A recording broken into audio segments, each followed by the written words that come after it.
wait's all over. 108 years of a curse. It was broken 2016, but being a Cubs fan living up until that moment hasn't been easy. In fact, it's involved a lot of heartbreaks.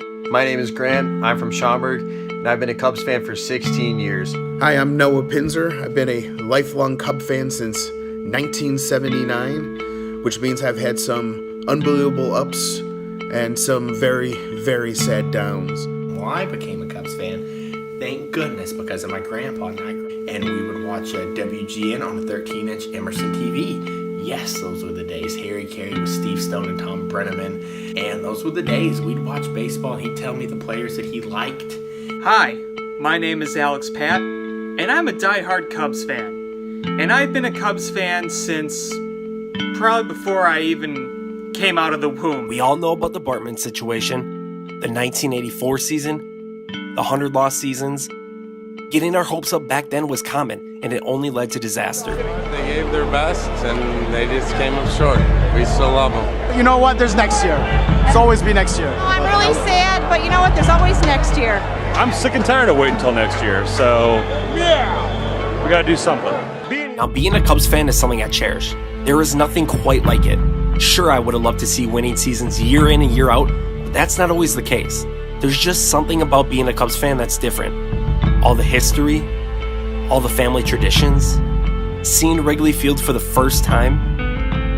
I still remember the first time I went there, walking up those stairs, looking at the ivy, and just thinking, man, this is a magical place. Well, but I remember being in Wrigley Field for the first time and looking around at everything, the ivy-covered walls, the grandstand, the scoreboard. And you watch so much WGN over the years, and you see the ivy, and you see the buildings over left field and right field on Waveland and Sheffield, and you see the Torco sign out in right field, and then to walk in that ballpark, and I've never seen anything more beautiful and more green in my entire life. The scoreboard, the ivy, the field. Yeah, I think it's heaven, There is no better way to spend a summer day than being in Chicago, watching your Cubbies play, and flying that W. It's almost a way of life. You walk into a store with your Cubs hat on, and other Cubs fans notice it, give you that nod because they know what it's like, and they know what you two have been through.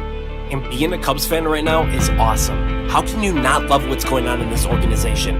Back-to-back-to-back NLCS appearances, 2 straight division titles, 292 regular season wins in the past 3 years, which is the most in the MLB during that span, and a World Series, a historic World Series at that, one that many didn't even get the chance to see. But I know if you live to see Game 7 of the 2016 World Series, it's something you will remember for the rest of your life. November 2nd, 2016. That day was nuts, knowing what was on the line, that one team had to lose and the other, they got to celebrate. Game 7 of the World Series, I tell everyone, November 2nd of 2016 was the best day and the worst day of my life. I hate to use this cliche, but it was like a roller coaster, in that I felt like vomiting several times. But Game 7, I remember I was at school and I was sitting in my dorm room and I was sitting on the floor, right in front of the TV, and I was just sitting there and watching. And it all came down to that Game 7. The whole time, I had a knot in my stomach. Well, now Game 7 was the best and the worst game I've ever watched in my life. Best because the Cubs won, worst because I physically did not think I would make it through it. I didn't know if my heart could handle it. Leading up to Game 7, I remember telling my dad, I was like, Dad, if the Cubs win Game 5, we're gonna win the World Series. He's all like, yeah, whatever, you gotta go through Game 6 and get to Game 7 and, win Game 7. I'm like, Dad, they win Game 5, they're not losing Game 6, and you sure as hell they aren't losing Game 7. Sure thing, they didn't lose Game 7. I just knew after winning Game 6 and forcing that Game 7, after being down 3-1, that there was no frickin' way that this Chicago Cubs team was gonna lose that Game 7. I really didn't. But Game 7 in any sport, anything goes. And leading up to the first pitch of that game, oh boy was I nervous. I was just lucky enough to be living in the moment and witnessing the biggest game in Chicago Cubs history. Blessed. I really was, and I think every Cubs fan felt that same way. After Game 6, it really sunk into me that we are one game away from winning the World Series. The Chicago Cubs winning the World Series, one game away. That doesn't happen. And I remember going to bed, and right above my bed, I got about 5 years ago, it's a canvas, and it says, "Where will you be when the Cubs win the World Series?" And I was thinking, like, tomorrow, that's the day. No matter how much anxiety they had that day and all that was on their mind, I think it's safe to say every one of us knew what this game meant. And then, Dexter Fowler, leading off the game with that home run, staring back into the Cubs dugout like this is our time. This is the team that's going to be remembered forever in Chicago Cubs history. When Fowler led off with the home run, I was going crazy. Then after that, everything was looking good. The Cubs jumped out to a 5-1 lead. Addison Russell gets a sacrifice fly to score Chris Bryant. Contreras hits an RBI double. Javier Baez hits a homer. Rizzo knocks in KB, and everything looks like it's falling into place. But you knew as a Cubs fan, as long as we lived, we knew that no matter how many outs were left, the game's not over until that final out is made. We knew it wasn't going to be this easy, and just like Ben Zobrist said, we just didn't know it was going to be this hard. The Indians edged closer, and then the impossible happened. Rajai Davis.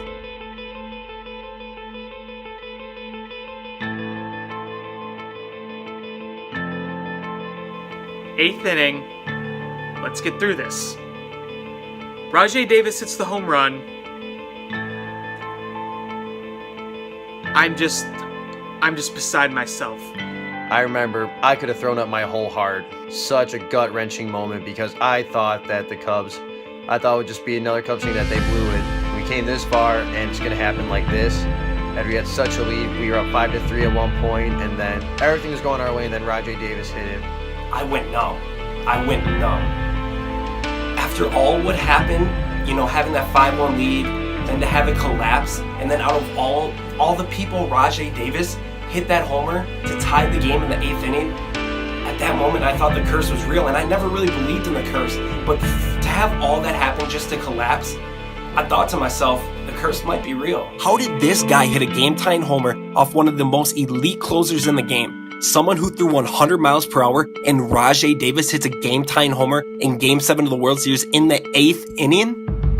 Then there was that 17-minute rain delay to refresh the whole team. The Cubs came back out after that famous Jason Hayward speech, which amped up the whole team to ultimately recap a comeback for the ages. Ben Zobrist with the biggest hit of his career to give the Cubs the lead in extra innings, and after that, the rest is history.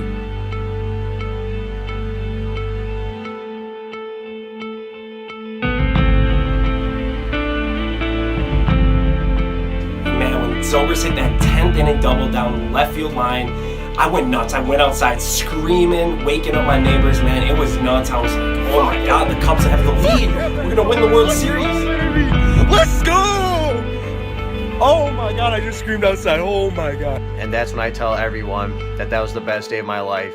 Watching that whole 10th inning unfold, the Schwarber hit, Chris Bryant hitting it to center field, Almora tagging, Rizzo getting hit by the pitch, Zobrist doubling, that Montero single.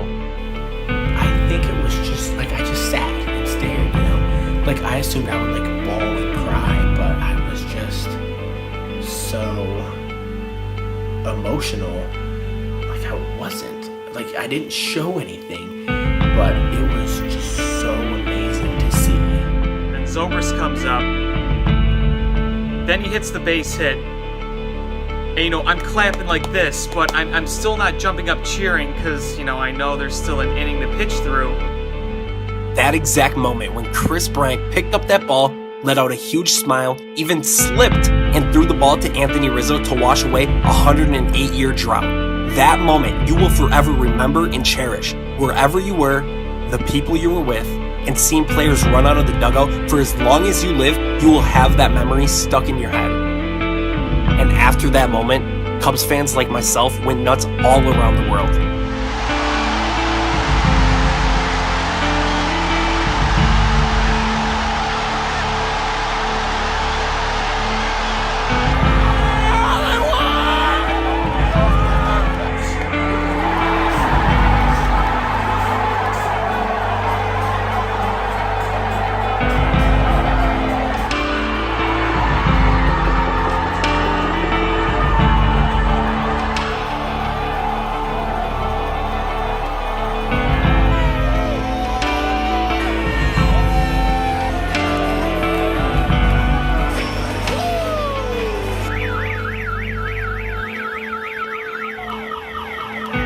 think the game was on Fox, and on the top right-hand corner of the screen, it said 2016 World Series champion Chicago Cubs. And I stared at that emblem in the corner of the TV till probably 3 a.m. When the Cubs won the World Series, it was just a lot of emotions for me, just being with this team thick and thin and just seeing everything come to life, watching all these players like Chris Bryant, Javier Baez, Russell in the minor leagues all come up to contribute and bring the Cubs to the World Series that they haven't had in 108 years. It was just magical, and it was bigger than baseball because it ran in our blood. It ran in every Cubs fan's blood, family history, and man, just so many emotions that went through my head. And then immediately, I go outside with the W flag and start running and yelling down my street as fireworks are already being shot over my head, and I see my one neighbor who I'm good friends with. Him and I, we just run to each other, hug each other, and then we kept running around the whole neighborhood as car horns were beeping, and it was so surreal seeing the fireworks light up the sky like it was daytime. And I did not go to bed that night. I stayed up the whole night in the same clothes wearing this jersey, this old Maddox jersey. I was wearing this that night, and it was an amazing feeling, and I'm never gonna forget it. And my grandfather was a lifelong Cub fan as well, and unfortunately he never got to see the Cubs win the World Series, but right after the Cubs won the World Series, the entire family got together with posters of him and all wearing our Cubs gear in absolute celebration, and really not just for the Cubs celebrating, but really in his honor, because he was such a big Cub fan, and he every year thought that next coming year was going to be the Cubs' year to win. Even when it seemed most bleak, he was always the most optimistic person, especially when it came to the Cubs. Look, I wouldn't trade being a Cubs fan for the world. For all the ups and downs, all the tough years, all the fun years, all the tradition and history that's built up around this team, everything is just so magical. Being a fan has taught me a lot too. It taught me patience, how to wait, how to control my emotions, how to forget, how to forgive, and ultimately, it taught me the biggest thing, that good things come to those who wait.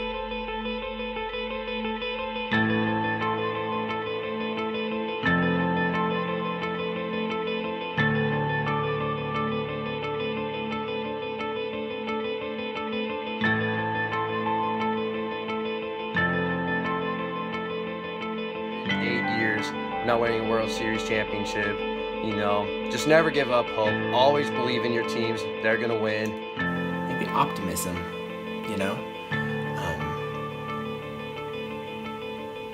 Maybe optimism. Consistently losing games more than they won games.